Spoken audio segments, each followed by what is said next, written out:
नमस्कार।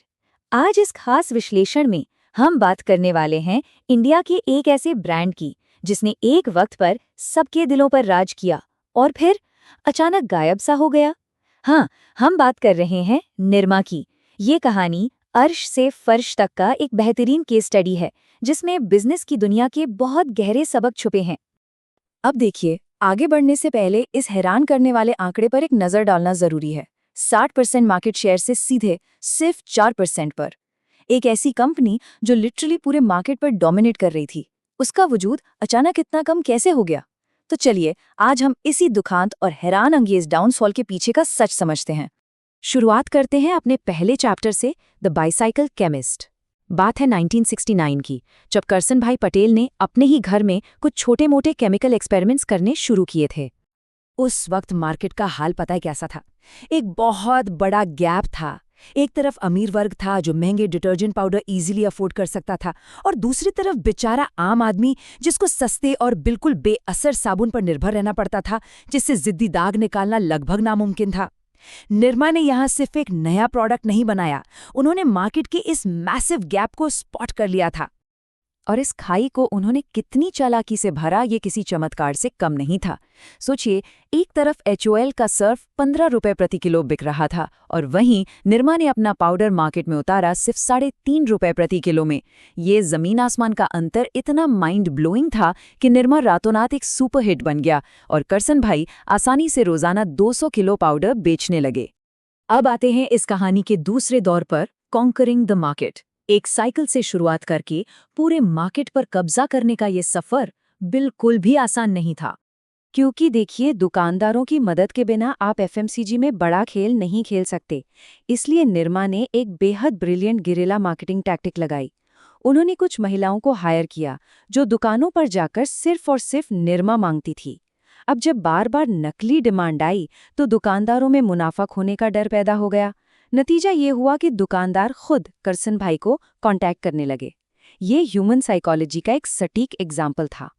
लेकिन सबसे बड़ा सवाल ये था कि 3.5 रुपए का ये दाम आखिर बनाए कैसे रखा जाए।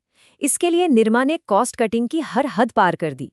महंगी फैक्ट्री सेटअप करने के बजाय गांव के छोटे शेड्स में काम शुरू किया। 65% locally sourced soda ash use किया।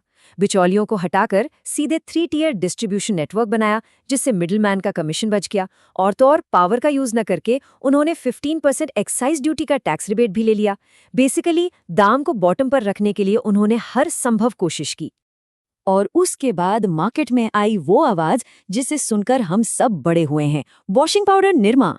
1975 का रेडियो एड और 1982 का वो आइकॉनिक टीवी कमर्शियल जिसमें निरमा गर्ल मैस्कॉट थी, इसने लोगों के दिलों पर पूरी तरह जादू कर दिया। और देखते ही देखते हर दुकान की शेल्फ पर इनकी जगह पक्की हो गई। पर जैसा कि होता है, तीसरा अध्याय, प्रोजेक्ट स्टिंग रिटेलिएट्स। जब आप इतनी तेजी से आगे बढ़ते हैं और 1985 तक 60% मार्केट कैप्चर कर लेते हैं तो दुश्मन बन ही जाते हैं। यहाँ आगाज होता है प्रोजेक्ट स्टिंग का। इसका फुल फॉर्म था strategy to inhibit Nirma's growth. Hindustan lever यानी HLL जैसी जायंट कंपनी ने निरमा को खत्म करने के लिए एक टॉप सीक्रेट इंटरनल मिशन शुरू किया। उन्होंने निरमा के बिजनेस मॉडल के एक-एक पुर्जे को बिल्कुल बारीकी से स्टडी किया ताकि उन्हें घेरने के लिए एक परफेक्ट ट्रैप बनाया जा सके। और ये टेबल देखिए, ये ब्रिलियंटली दिखाता है कि उन्होंने कैसे निशाना साधा। HLL ने निरमा की सबसे बड़ी कमजोरियों को पकड़ा, जैसे कि निरमा में एक इंडस्ट्रियल महक आती थी, उससे हाथों में थोड़ी जलन होती थी और वो पानी में ठीक से घुलता नहीं था। HLL ने क्या किया? इन्हीं फ्लॉस को ठीक करके ठीक निरमा की ही प्राइस पॉइंट पर अपना नया प्रोडक्ट उतार दिया, जिसका नाम था व्हील। व्हील में महक थी, फॉर्मूला हाथों के लिए जेंटल था और वो पानी में कंप्लीटली डिसॉल्व हो जाता था। और सिर्फ प्रोडक्ट ही नहीं, एड वॉज भी बेहद ब्रूटल थे। व्हील और सर्फ के कमर्शियल्स ने निरमा पर सीधा अटैक किया। उनका मैसेज एकदम क्लियर था, मांगी थी सफाई और दे दी जलन। इस नेगेटिव कैंपेन का असर इतना सॉलिड हुआ कि निरमा के वफादार ग्राहक टूटने लगे और उनका मार्केट शेयर देखते ही देखते 60% से ब्लीड करके 50% पर आ गिरा। इसके बाद आता है चौथा अध्याय, द शिफ्टिंग लैंडस्केप। 1980s के आखिर में उत्तर प्रदेश से घड़ी डिटर्जेंट की एंट्री हुई, जिसने निरमा के सामने एक बिल्कुल नई चुनौती खड़ी कर दी। ये वो दौर था जब एक बहुत दिलचस्प कंज्यूमर साइकोलॉजी शिफ्ट हो रही थी। इंडिया का मिडिल क्लास अब आगे बढ़ रहा था। उन्हें अब सिर्फ सबसे सस्ता सामान नहीं चाहिए था, बल्कि उनकी डिमांड थी अफोर्डेबल हाई वैल्यू की। लोगों की इस बदलती हुई सोच ने निरमा की सिर्फ प्राइस पर फोकस करने वाली स्ट्रैटेजी को प्रैक्टिकली आउटडेटेड कर दिया था।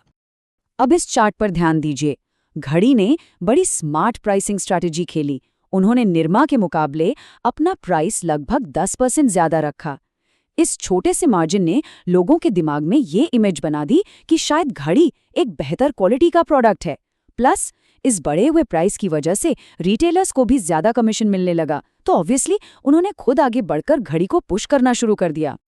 और फिर हम आते हैं इस कहानी के सबसे क्रिटिकल मोड पर, सेक्शन 5, फेटल ब्रांड मिस्टेक्स। लगातार अपना मार्केट शेयर खोने के बाद 1990 आते आते निरमा को एक सख्त मेकओवर की जरूरत पड़ चुकी थी।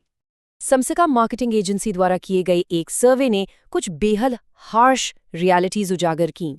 सच्चाई ये थी कि कस्टमर्स अब पब्लिक में निरमा खरीदने या उसे यूज करने में एम्बैरेसमेंट फील करने लगे थे। ब्रांड की इमेज काफी इंफीरियर हो चुकी थी और उनकी पैकेजिंग एकदम पुरानी लगती थी। निरमा को सीरियसली खुद को रीपोजिशन करने की जरूरत थी। लेकिन यहाँ निरमा से एक ऐसी भूल हुई जिसे आप उनकी सबसे बड़ी गलती कह सकते हैं। उन्होंने अपना कोर डिटर्जेंट ठीक करने के बजाय अपना वही सस्ता बजट वाला ब्रांड महंगे प्रीमियम प्रोडक्ट्स पर चिपका दिया, जैसे निरमा ब्लू, साबुन और शैम्पू। सोचो, एक ब्रांड जो हमेशा से सस्ते का सिंबल बन चुका हो, लोग उसको अचानक प्रीमियम कैसे मान लेंगे?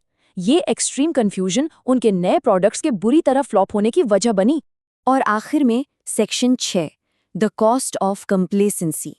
जब वक्त के साथ नहीं बदला जाता तो उसकी एक भारी कीमत चुकानी पड़ती है। तो इस टाइमलाइन से मैं क्या टेकअवेज हैं?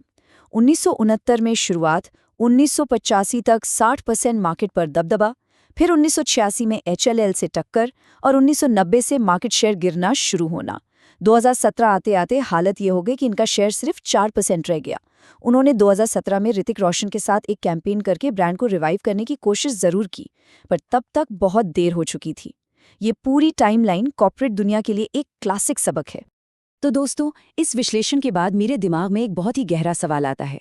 क्या एक कॉन्स्टेंटली बदलते हुए बाजार में आपकी सबसे बड़ी ताकत ही चुपचाप आपकी सबसे बड़ी कमजोरी बन सकती है? निरमा के केस में उनका सबसे सस्ता होना ही आखिर में उनके डाउनफॉल की वजह बन गया। इस कहानी के सबक पर जरा गौर कीजिए। चलिए अगली बार फिर मिलेंगे एक नई केस स्टडी के साथ।